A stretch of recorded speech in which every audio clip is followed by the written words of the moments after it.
ಬೆಟ್ಟದಷ್ಟು. ಹೌದಾ? ಹಾಗಾದ್ರೆ ಹೇಳ್ತೇನೆ. ಹೇಳು. ಜೀವವೀಣೆ ಹಿಡಿಯೋದೆ ಹೋದು ಭಾವದಿಂದ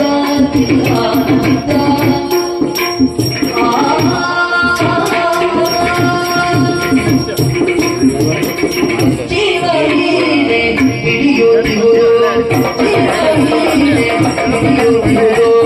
ಹಿಡಿಯೋದೆ ಹೋದು ಭಾವದಿಂದ ಇಲ್ಲದಿಂದ ಭಾವದಿಂದ ಇಲ್ಲದಿಂದ ಭೂಮಿ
ಏನೋ ಹೇಳಬೇಕು ಅಂತ ಯೋಚನೆ ಮಾಡ್ತಾ ಇದ್ದೀಯಾ?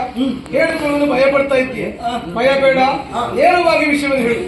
ಓ ವಂಶಿ, ಈ ಮನೆಗೆ ಬಂದಾಗ ಯಾಕಾದ್ರೂ ಈ ಮನೆಗೆ ಬಂದೆ ಎನ್ನುವುದಾಗಿ ನನ್ನ ಮನಸ್ಸಿಗೆ ಅನಿಸಿಬಿಟ್ಟಿತ್ತು. ಹೌದಾ? ಆದ್ರೆ ನಿನ್ನಲ್ಲಿರುವಂತಹ ಮುಕ್ತತೆ ಸ್ವಭಾವವನ್ನು ಕಂಡು ನಾನು ಮೆಚ್ಚಿಕೊಂಡವಳಿದ್ದೇನೆ. ಈ ಮನೆಗೆ ಯಾರೇ ಬಂದ್ರು ಸುಧಾರಿಸಿಕೊಳ್ಳುವ ಮೊದಲು ನಾನೇ. ಅದು ಖಂಡಿತ ಸತ್ಯ. ಆದ್ರೆ ಒಂದು, ಯಾರೇ ಬರ್ಲಿ, ಹೇಗೆ ಬರ್ಲಿ, ಎಷ್ಟೊತ್ತಿಗೆ ನನ್ನ ಜೊತೆ ಸೇರಿಕೊಳ್ಳಿ, ಸುಧಾರಿಸಿಕೊಳ್ಳುವ, ಹೊಂದಾಣಿಕೆ ಮಾಡಿಕೊಳ್ಳುವ ನಾನೇ. ಸಂತೋಷ.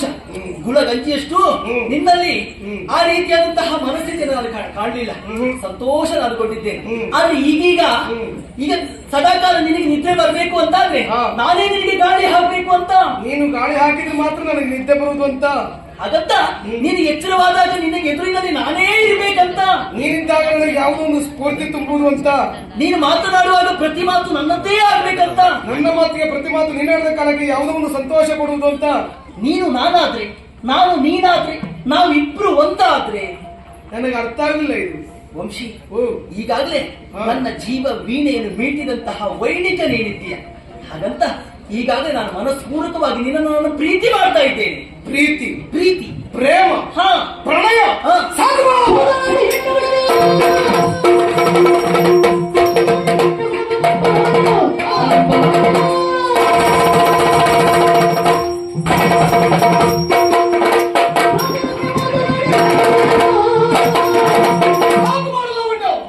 ಈ ಪ್ರೀತಿ, ಪ್ರೇಮ, ಪ್ರಣಯ ಎಂಬ ವಿಷಯವನ್ನು ನನ್ನ ಮುಂದೆ ವಂಶೀಯ ಬದುಕು ಹೀಗಾಗುವುದಕ್ಕೆ ಕಾರಣ ಏನು ಗೊತ್ತಾ? ಅದೇ ಪ್ರೀತಿ, ಅದೇ ಪ್ರೇಮ, ಅದೇ ಪ್ರಣಯ. ಹೆಣ್ಣೆಂಬ ಮಹಾಮಾರಿ ನನ್ನ ಮೈಮನಸ್ಸನ್ನು ಸೇರಿ ನನ್ನ ಭಾವನೆಗಳನ್ನೆಲ್ಲ ಹೀರಿ ನನ್ನ ಬದುಕಿಗೆ ಬೆಂಕಿಯ ಕೊಳ್ಳಿನಿಟ್ಟಿದ್ದಾಳೆ. ಆದ್ದರಿಂದ ಹೆಣ್ಣು ಕುಲವನ್ನೇ ನಂಬಲಬಾರದು ಮತ್ತು ನಿರ್ಧಾರ ನಾನು ಮಾಡಿದ್ದೇನೆ. ವಂಶಿ, ನಿನ್ನ ಜೀವನದಲ್ಲಿ ಒಂದು ಹೆಣ್ಣಿನಿಂದಾಗಿ ನಿನಗೆ ಕೇಳುಂಟಾಯಿತು ಎನ್ನುವ ಕಾರಣಕ್ಕಾಗಿ ಸ್ತ್ರೀ ಸಮಾಜವನ್ನೇ ಕೆಟ್ಟವರು ಎನ್ನುವುದಾಗಿ ದೂಷಿಸುವುದು ನಿನ್ನ ಮಹಾ ಅಪರಾಧ ಆಗ್ತದೆ. ಅಂದ್ರೆ ಈಗಾಗಲೇ ನೀನು ನೆಂತಿರುವಂತಹ ಭೂದೇವಿ ಹೆಣ್ಣು, ನೀನು ಬೆಳೆ ಮಾಡುವಂತಹ ದನಕರಕ ಹೆಣ್ಣು, ನೀನು ಕುಡಿಯುವಂತಹ ನೀರು ಗಂಗಾ ಮಾತೆ ಇದು ಹೆಣ್ಣು, ಹೆಚ್ಚಾಗಿ ನೀನನ್ನು ಹೆತ್ತಂತಹ ತಾಯಿ ಹೆಣ್ಣು, ಇವರೆಲ್ಲರೂ ಅವಳು ಒಂದು ಹೆಣ್ಣಿನಿಂದ ನಿನ್ನ ಬಾರಿ ಕೆಟ್ಟದಾಗಿದೆ ಎನ್ನುವ ಕಾರಣಕ್ಕಾಗಿ ಇವರೆಲ್ಲರೂ ನೀನು ಕೆಟ್ಟವರಿಂದಾಗಿ ದೂಷಿಸುವುದಕ್ಕಾಗದೆ ಕೇಳು. ಹೆತ್ತ ತಾಯಿ ಯಾವ ಮಕ್ಕಳಿಗೂ ಕೆಟ್ಟತನ ಮಾಡುವುದಿಲ್ಲ. ಕೊತ್ತಂತ ಭೂಮಿ ಒಳ್ಳೆಯವರಿಗೂ ಜನ್ಮ ಕೊಡ್ತಾಳೆ, ಕೆಟ್ಟವರಿಗೂ ಜನ್ಮ ಕೊಡ್ತಾಳೆ. ಬೆಳೆ ಮಾಡುವಂತ ದನ ಒಳ್ಳೆಯವರನ್ನು ಸೇರಿಕೊಳ್ತಾಳೆ, ಕೆಟ್ಟವರನ್ನು ಸೇರಿಕೊಳ್ತಾಳೆ. ಅದೇ ಕುಡಿಯುವಂತ ಗಂಗಾಜಲ ಹೋಗುವಂತ ಪ್ರಾಣವನ್ನು ಉಳಿಸ್ತದೆ ಬಿಟ್ಟರೆ ಪ್ರಾಣವನ್ನು ತೆಗೆಯುವುದಿಲ್ಲ. ಈ ಕೆಟ್ಟ ಸಂತತಿಗಳು ಹಾಗಲ್ವೇ ತಮ್ಮ ಬದುಕಿನ ಆಸೆಯನ್ನು ಈಡೇರಿಸಿಕೊಳ್ಳುವುದಕ್ಕೆ ಬೇಕಾಗಿ ಪ್ರೇಮ ಪಾಶದ ಬಲೆಗೆ ಸಿಲುಕಿಸಿಕೊಂಡು ವಿಕೃತವಾದ ವಿರೋಧವನ್ನು ಕಾಣ್ತಾರೆ. ಆಮೇಲೆ ಸತ್ಯಂದವಾಗಿ ಹಕ್ಕಿ ಹಾರಿದ ಹಾಗೆ ಹಾರಿ ಬಿಡ್ತಾರೆ. ಆವಾಗ ಮಾನಸಿಕವಾದ ಚಿತ್ರಹಿಂಸೆ ಅನುಭವಿಸುವುದು ನನ್ನಂತ ಅಮಾಯಕ ಗಂಡು ಮಕ್ಕಳು.